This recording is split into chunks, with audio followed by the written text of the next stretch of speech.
Hi, my name's Linda Perry, and I've been a member of Bower Hill Community Church since I was very little. Grew up in the church. My mother's a charter member of the church. That means she was one of the first 100 members of the church. I'd like to read you a story today. It's called If Jesus Came to My Home.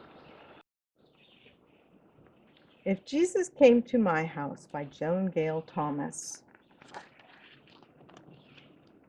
If Jesus came to my house and knocked upon the door, I'm sure I'd be more happy than I've ever been before.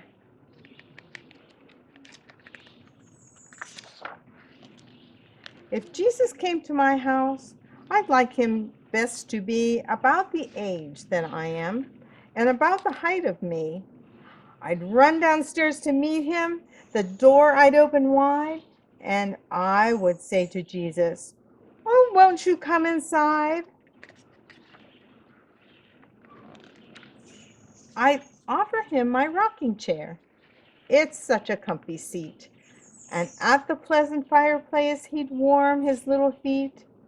My kitten and my puppy dog would sit beside his chair, and they would be as pleased as I at seeing Jesus there.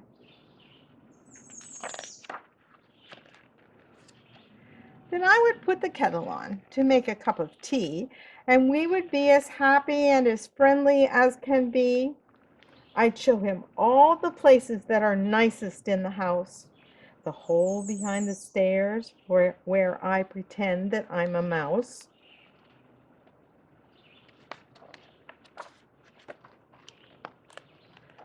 The little window up above where I can stand and see the people passing down below, and yet they can't see me. And then I think I'd show him the corner in the hall where I'm sometimes rather frightened by the shadows on the wall. I always have to hurry when I'm going past at night, but hand in hand with Jesus, I'd be perfectly all right.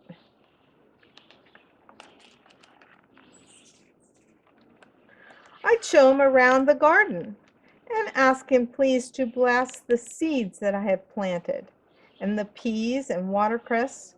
And if the flowers I'd planted were blooming on that day, I'd pick a bunch of all the best for him to take away.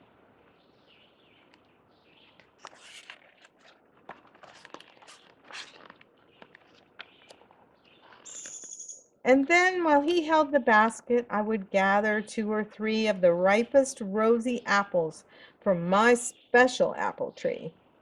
And all the little birds would come and twitter up above for joy at seeing Jesus in the garden that they love.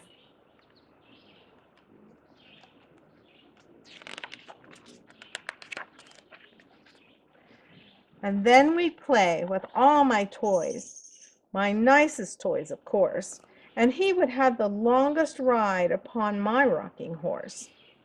And with my bricks I'd build for him a palace of his own, and he would be the little king and sit upon the throne.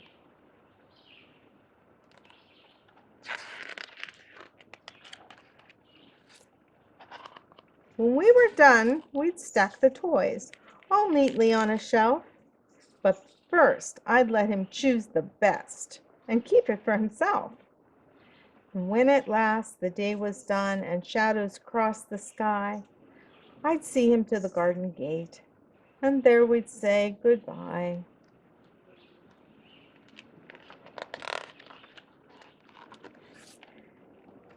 And he'd perhaps say thank you for a lovely afternoon, and I would say, "I do so hope you'll come back very soon."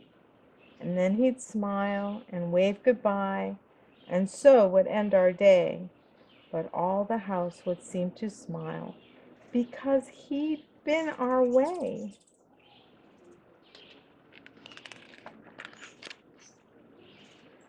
I know the little Jesus can never call on me in the way that I've imagined, like coming in for tea, but I can go to his house and kneel and say a prayer, and I can sing and worship him and talk with him in there. And though he may not occupy my cozy rocking chair, a lot of other people would be happy sitting there, and I can make him welcome, as he himself has said, by doing all I would for him for other folks instead.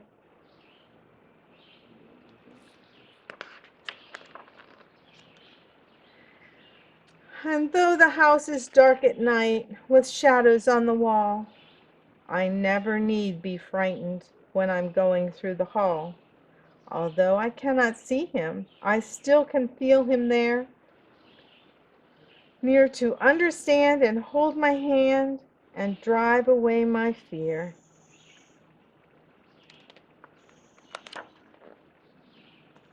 The flowers in my garden he may not pick himself, but someone else would like them upon his mantel shelf.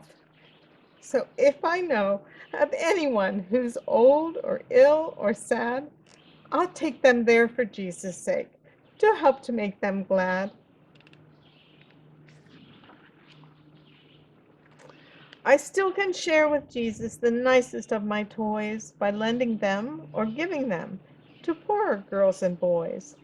And though he may not visit me as I have wished he would, yet even so he'll bless my house if I am kind and good.